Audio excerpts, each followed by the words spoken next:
नमस्कार, मैं हूं आपके साथ शालिनी खंडेलवाल और हमारे विशेष कार्यक्रम कान्हा का ब्रज में आपका स्वागत है। ब्रज रज की महिमा अमर, ब्रज रस की है खान, ब्रज रज माथे पर चढ़े, ब्रज है स्वर्ग समान। ब्रज भूमि श्री कृष्ण की लीला स्थली है। माना जाता है कि श्री राधा कृष्ण आज भी ब्रज में विराजते हैं। ब्रज का कण कण श्री कृष्ण की पावन लीलाओं का साक्षी है। ब्रज के रीति रिवाज, परंपराएं, कला, साहित्य और संगीत अपने आप में अनूठे हैं।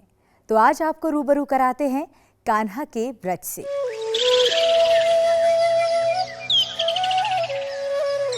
घाटों से टकराती यमुना की लहरें, गायों की पुकार, मुरली की तान, नृत्य करते मोर और मंदिरों से आती घंटियों की ध्वनि, ये सभी ब्रज को परिभाषित करते हैं। श्री कृष्ण ने इसी ब्रज भूमि में जन्म लिया और यहीं अपनी बाल लीलाओं से सबका मन मोह लिया। वैदिक साहित्य के अनुसार पशुओं के स्थान और उनके चरने की भूमि को ब्रज क्षेत्र कहा जाता है। श्री कृष्ण का जन्म मथुरा में हुआ तो पालन पोषण नंदगांव में। गौपालकों और गोप गोपियों के बीच उन्होंने अनेक लीलाएं की। मथुरा में जन्मे श्री कृष्ण ने गौपालकों के बीच अपना बचपन बिताया। इसी वजह से गायों, गोप गोपियों और गोचर भूमि का महत्व बढ़ गया।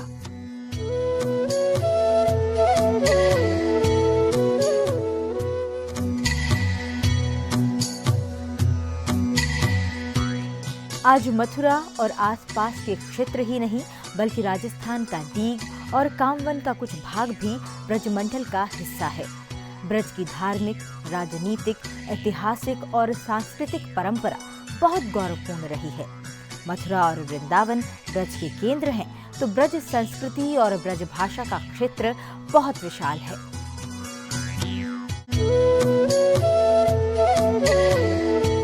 ब्रज में बहती यमुना कृष्ण युग की साक्षी है।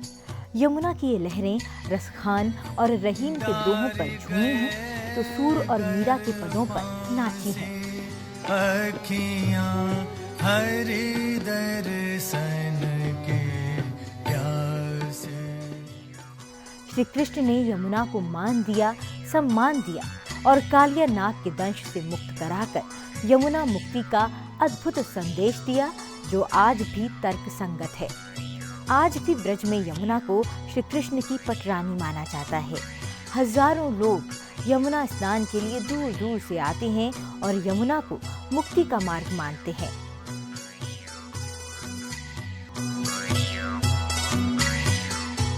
माना जाता है कि ब्रज के वन, उपवन और कुंड सरोवरों को श्री कृष्ण का स्पर्श प्राप्त है, इसलिए ये महत्वपूर्ण है और इन्हें ब्रज का अंग कहा जाता है। आज भी ब्रजभूमि के कई स्थानों पर इनका पुरातन स्वरूप संरक्षित है। ब्रजभूमि में अनेक संप्रदायों के मंदिर हैं और लगभग हर मंदिर के केंद्र में हैं भगवान श्री कृष्ण। ब्रज के मंदिरों में श्री कृष्ण के अलग अलग स्वरूप देखने को मिलते हैं, तो कुछ मंदिरों की भव्यता ब्रज में आकर्षण का केंद्र है।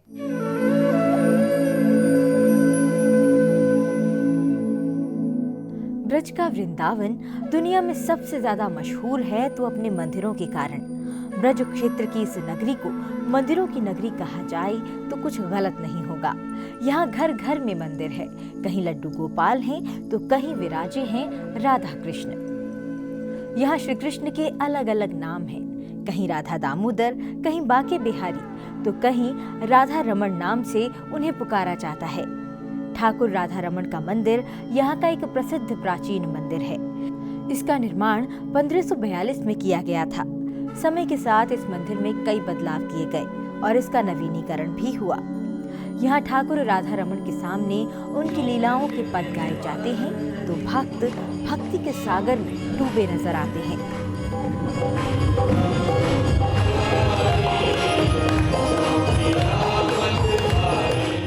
ब्रज में रचे बसे जो संप्रदाय हैं वो रस संप्रदाय कहलाए, रसानुभूति कराने वाले, जिसमें राधा वल्लभ संप्रदाय है, आपका बांके बिहारी जी का हरदासी संप्रदाय है, ये सब। लेकिन कुल मिला के जो सबकी जो यात्रा है वो यात्रा सीधी कृष्ण तक जाके रुकती है। ब्रज के सुप्रसिद्ध मंदिरों में से एक बांके बिहारी मंदिर भी है। इसका निर्माण 1864 में स्वामी हरिदास जी ने करवाया था। यहाँ श्री कृष्ण के बांके बिहारी स्वरूप के दर्शन करने के लिए 12 महीने भक्तों की भीड़ जुटती है।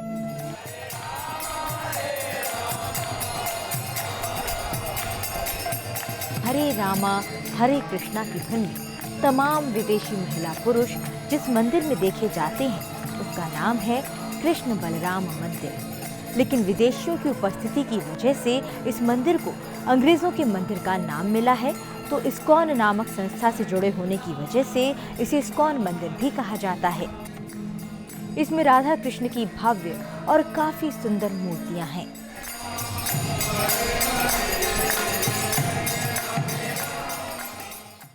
I came here only by Radharani's mercy. She brought to me here. And because we take inspiration from Brijabasi, that they have a very unique devotion towards Radha and Krishna. Braj में वास्तुकला के विलक्षण प्रयोग भी हुए हैं। वृंदावन का गोविंद देव जी मंदिर उत्तर भारत में वास्तुशैली के उत्कृष्टतम सृजन का मुख्य उदाहरण है। इस मंदिर के निर्माण में उत्तर और दक्षिण भारत की हिंदू मंदिर निर्माण शैली, जयपुर राजस्थानी शैली, मुगल शैली, यूनानी शैली और गोथिक शैली का प्रयोग हुआ है। प्राचीन भारतीय शिल्पकला के पुनर्जागरण का नमूना भी ब्रज में ही मौजूद है। 54 एकड़ में बना वृंदावन का भव्य प्रेम मंदिर इटालियन करारा संगमरमर से बनाया गया है। इसे बनने में करीब 11 साल और 100 करोड़ की धनराशि लगी है। मंदिर की बाहरी दीवारों पर श्री कृष्ण की लीलाओं को शिल्पांकित किया गया है। अधिकांश स्तंभों पर गोपियों की मूर्तियां अंकित हैं जो सजीव जान पड़ती हैं। मंदिर परिसर में श्री कृष्ण की अनेक लीलाओं पर आधारित राधा कृष्ण की मनोहर झांकियां हैं जो पर्यटकों को आकर्षित करती हैं। मंदिर के गर्भगृह के अंदर और बाहर प्राचीन भारतीय वास्तुशिल्प की उत्कृष्ट पच्चीकारी और नक्काशी की गई है।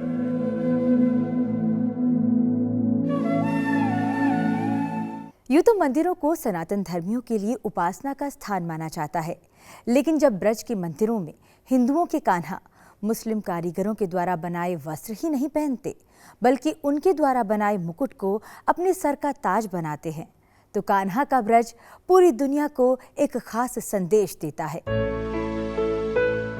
वैसे तो ब्रज में अनेकानेक मंदिर हैं, लेकिन ब्रज भूमि जितनी हिंदुओं की है उतनी ही मुस्लिम समुदाय की भी है। वृंदावन में अनेक कारीगर पोशाक तैयार करते हैं, लेकिन सबसे खास जरी की पोशाक और श्रृंगार तैयार किया जाता है स्थानीय मुस्लिम भाइयों के द्वारा। मजहबी मिसाल पेश कर मुस्लिम भाई भगवान श्री कृष्ण और राधा के वस्त्र और साजो सामान तैयार करते हैं। ठाकुर जी की पोशाक, मुकुट, गले का हार, पायजेब, चूड़ियां और कान का कुंडल सब कुछ इन कारखानों में तैयार किया जाता है। विरासत में मिले इस हुनर को कारीगरों ने अब तक बखूबी संभाला है। वो जरी का बारीक काम कर पोशाक की खूबसूरती को बढ़ा देते हैं। मैं 15 साल से काम कर रहा हूँ और ठाकुर जी की पोशाक बनती है वृंदावन में, और सब जगह अंगने मंदिर, बिहारी जी, राधा वल्लभ जी और भी बाहर शहरों में जितने भी मंदिर हैं वहाँ से सब वृंदावन से काम जाता है। ये मुस्लिम भाई अपने काम में माहिर हैं और बेहद बारीकी और करीने के साथ पोशाक और आभूषण तैयार करते हैं। इसलिए नगों से जड़ी इन पोशाकों की मांग सिर्फ स्थानीय मंदिरों में ही नहीं बल्कि देश के अन्य हिस्सों में भी होती है। ब्रज की पहचान कृष्ण, मोर, गाय, गोधूली, कदम्ब और यमुना से होती रही है, तो ब्रज संस्कृति की पहचान है यहाँ के विश्व प्रसिद्ध त्योहार। ब्रज के संबंध में एक कहावत प्रचलित है, 7 वार 9 त्योहार, यानी यहाँ हर दिन कोई न कोई उत्सव चलता ही रहता है। हजारों साल पहले ब्रज में जन्मे कृष्ण से ही ब्रज संस्कृति उत्पन्न हुई और आज भी ब्रज में मनाए जाने वाले उत्सवों में इसकी झलक देखने को मिलती है। श्री कृष्ण जन्म का उत्सव जन्माष्टमी ब्रज का प्रमुख त्योहार है। जन्माष्टमी से पहले पूरा ब्रज क्षेत्र इस उत्सव की तैयारी में डूबा नजर आता है। क्या मंदिर, क्या बाजार, क्या यमुना, क्या पर्यटक, सब ब्रज संस्कृति के परिचायक श्री कृष्ण के रंग में डूबे नजर आते हैं। यहाँ तक कि ब्रज का बच्चा बच्चा भी कृष्ण नजर आता है। वैसे तो भाद्रपद कृष्ण अष्टमी के दिन पूरी दुनिया में जन्माष्टमी का त्योहार मनाया जाता है, लेकिन इसका इंद्रधनुषीय रंग ब्रज में ही देखने को मिलता है। जैसे एक बालक के जन्मदिन को धूमधाम से मनाया जाता है, वैसे ही राधा रमण मंदिर में श्री कृष्ण के जन्मदिन के अवसर पर उल्लासमय वातावरण नजर आता है। यहाँ यमुना जल से ठाकुर राधा रमण को स्नान कराने के बाद घंटियों की ध्वनि के बीच आरती की जाती है। फिर पंचामृत से होता है ठाकुर जी का अभिषेक। विभिन्न औषधियों के साथ ठाकुर जी का अभिषेक शुरू होता है। फिर पंचामृत से अभिषेक होता है, जिसमें कि दूध, दही, घी, शहद, शक्कर और विभिन्न प्रकार के फलों के रस, केसर के जल का, इस प्रकार से ठाकुर जी का अभिषेक बड़े धूमधाम से किया जाता है। उस पंचामृत को भक्तगण अभिषेक के बाद ग्रहण करते हैं। ब्रज के अनेक मंदिरों में श्री कृष्ण अभिषेक का कार्यक्रम रात को होता है। मथुरा श्री कृष्ण जन्मभूमि में भी रात को 12 बजे दूध, दही, घी, शहद और शक्कर से श्री कृष्ण का अभिषेक किया जाता है। इस मौके पर मंदिरों में श्रद्धालुओं का सैलाब उमड़ पड़ता है। वृंदावन के श्री कृष्ण बलराम मंदिर में भी रात को अभिषेक के बाद आरती की जाती है और दर्शनार्थी नाच गाकर श्री कृष्ण के जन्मोत्सव को मनाते हैं। जन्माष्टमी के अगले दिन ब्रज में नंदोत्सव मनाने की परंपरा है। वृंदावन के श्री बांके बिहारी मंदिर में कृष्ण जन्म के उत्साह में दही कांधा किया जाता है, तो भक्ति की उमंग में खिलौने भी लुटाए जाते हैं। जन्माष्टमी के समय ब्रज के मंदिरों में कृष्ण जन्म की धूम होती है, तो बाजारों में अलग ही रौनक नजर आती है। जगह जगह रंग बिरंगी पोशाक में सजे लड्डू गोपाल नजर आते हैं, तो श्रृंगार और कंठी मालाओं की भी मांग बढ़ जाती है। बाजार में बढ़ती मांग को पूरा करने के लिए कारीगर अपने काम में मुस्तैद नजर आते हैं। उत्सव के दौरान मिठाइयों की मांग भी बढ़ जाती है, खास तौर से मथुरा के प्रसिद्ध पेड़े। आने वाले पर्यटकों में इन्हें लेने की होड़ मची रहती है। संपूर्ण ब्रज में इंद्रधनुषीय त्योहारों की एक लंबी श्रृंखला है, जिसमें सावन, हरियाली तीज, कंस मेला, मुड़िया पूनों का मेला, रंगजी का मेला और गोपाष्टमी शामिल हैं।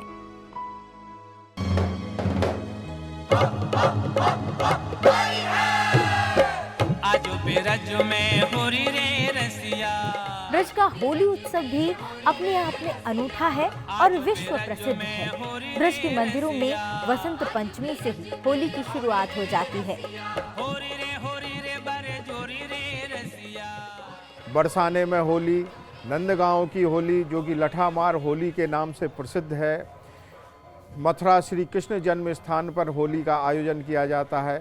फालेन में होली का विशेष आयोजन किया जाता है, जिसमें कि वहाँ का ब्राह्मण समाज एक भगवान प्रहलाद महाराज की स्तुति करता, उसमें अग्नि में से वह जो है उसको पार करते हैं।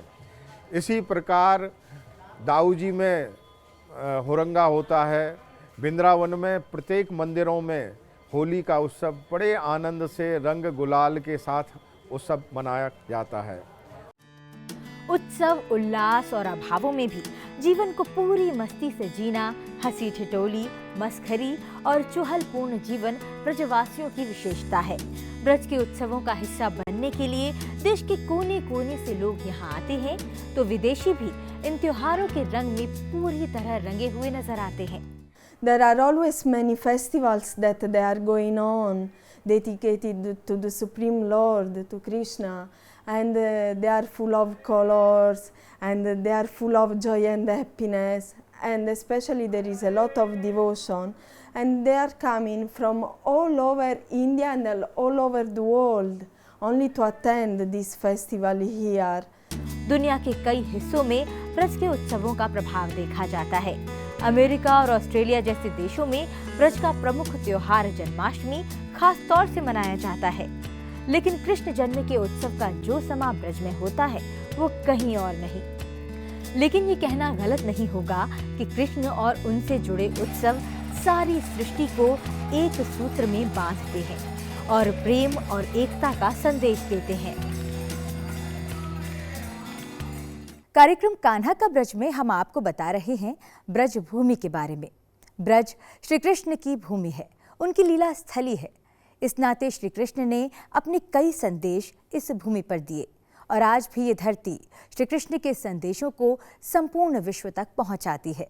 फिलहाल रुक रहे हैं एक छोटे से ब्रेक के लिए।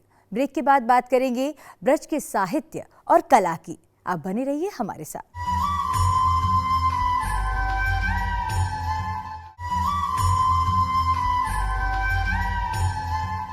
ब्रेक के बाद एक बार फिर आपका स्वागत है। हम बात कर रहे हैं कान्हा के ब्रज की। ब्रज संस्कृति का महत्वपूर्ण हिस्सा यहाँ का साहित्य भी है। अतीत में ब्रज के साहित्यकारों ने ब्रज की अनोखी व्याख्या की है, जो आज के साहित्यकारों के लिए प्रेरणा स्रोत है।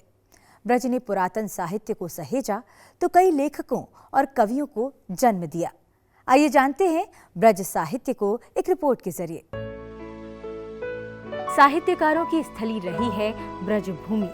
किसी ने अपनी कलम से ब्रज का, श्री कृष्ण का बखान किया तो किसी की लेखनी में कृष्ण को जानने की कोशिश नजर आई। सूरदास, रसखान या मीरा, सभी ने ब्रज को चुना और यहीं पर अपनी अधिकांश रचनाएं लिखीं। इसके अलावा अतीत में अनेक संप्रदायों के विद्वान ब्रज में आए और उन्होंने अपने अपने मतानुसार साहित्यिक रचनाएं की, जो आज ब्रज की धरोहर हैं। चाहे वो वल्लभ संप्रदाय के अष्टछाप के रचनाकार हों, जिसमें सूरदास जी, कुंभनदास, चतुर्भुजदास, शीत स्वामी, गोविंद स्वामी आदि रहे। इसी तरह से हरिदासी संप्रदाय के अष्टाचार्य रहे। राधा वल्लभ संप्रदाय की बात करें तो अपरिमित साहित्य लिखा गया। चाचा वृंदावन दास स्वयं एक ऐसे रचनाकार, ऐसे भक्त रहे कि जिन्होंने रचना की वाणी ग्रंथों की।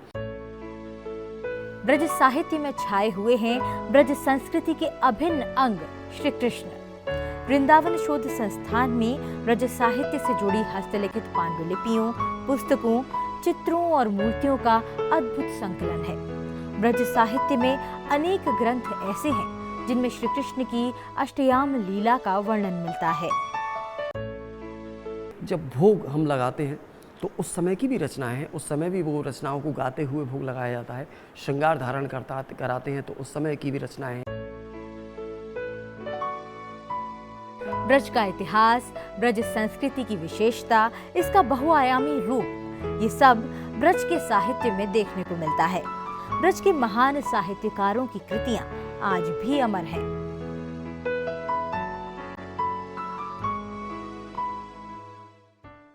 आज सूरदास जी नहीं है, सूरसागर है।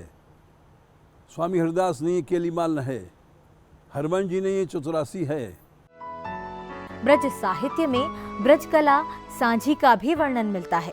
श्री कृष्ण को रिझाने के लिए सूखे रंगों से उनकी लीलाओं को चित्रित किया जाता है। यही है सांझी।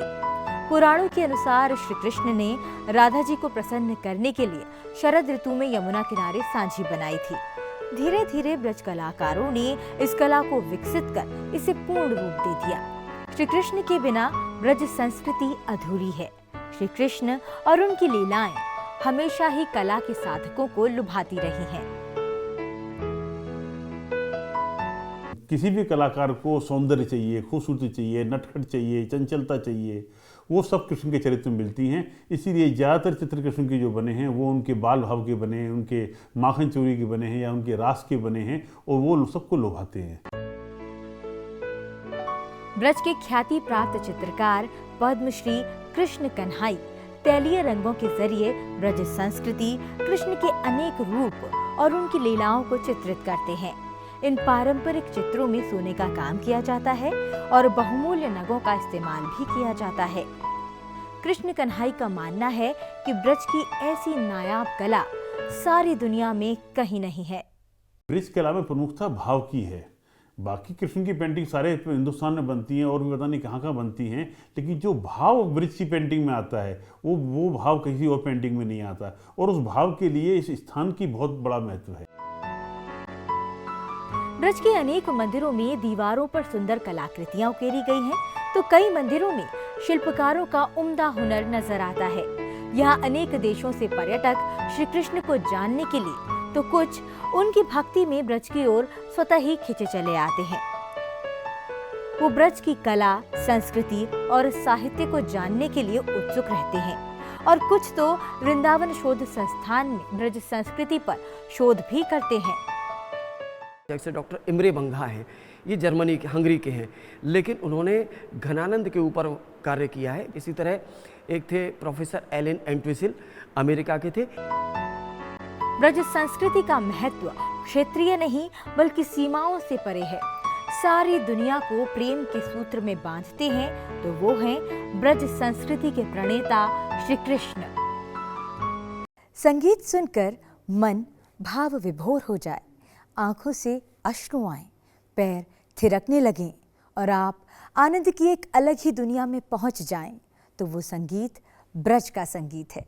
और जितना कर्णप्रिय ब्रज का संगीत है, उतना ही मनमोहक है यहाँ का लोक नृत्य, जिसके जरिए श्री कृष्ण की लीलाओं की अभिव्यक्ति की जाती है।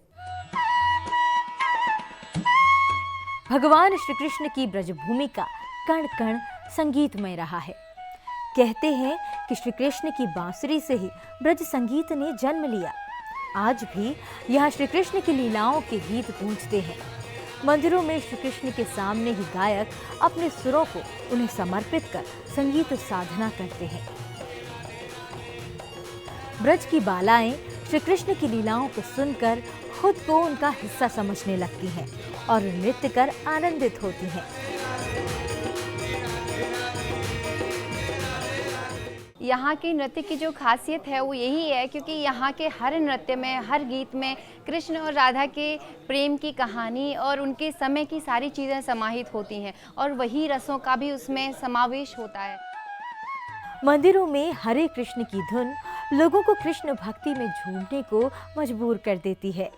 लेकिन ब्रज की नृत्य कला सिर्फ यहीं तक सीमित नहीं है। यह लोक नृत्य के जरिए श्री कृष्ण से जुड़ी कहानियों का, उनकी लीलाओं का सजीव चित्रण किया जाता है।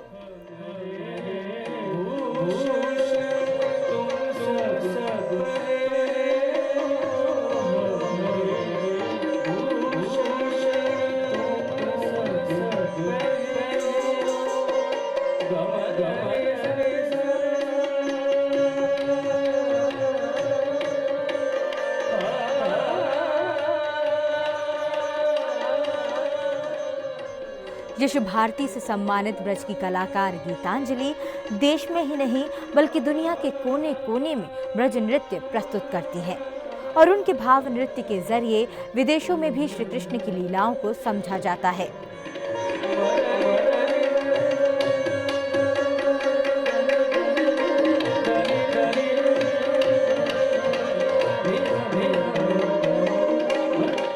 जब हम बाहर जाते हैं तो लोगों के अंदर एक क्यूरियोसिटी होती है, और जिस चीज़ के बारे में उन्होंने सुना हुआ था, जब वो उनको देखने को मिलता है तो वो आनंद के साथ में, उसके साथ में आश्चर्यचकित भी होते हैं और उसको बहुत अच्छे तरीके से स्वीकार करते हैं कि अच्छा, वाह, दैट इज़ इंडियन कल्चर, ये कृष्णा की जगह के लोग हैं, ये कृष्णा की नृत्य का शैली है, ये कृष्ण राधा का प्रेम है। अभिनय के रूप में अपनी प्रस्तुति दिखाने का प्रयास करती हूँ, क्योंकि अभिनय में वो शक्ति है कि हम बिना किसी भाषा के हम ऐसे लोगों को भी अपने कल्चर के बारे में बता सकते हैं जिनको हिंदी नहीं आती, जिनको ब्रजभाषा नहीं आती।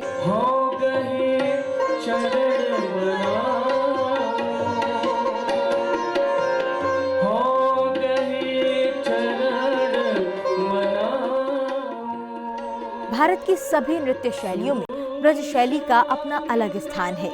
इसमें भाव है, आध्यात्म है और श्री कृष्ण के संपूर्ण व्यक्तित्व का समावेश है।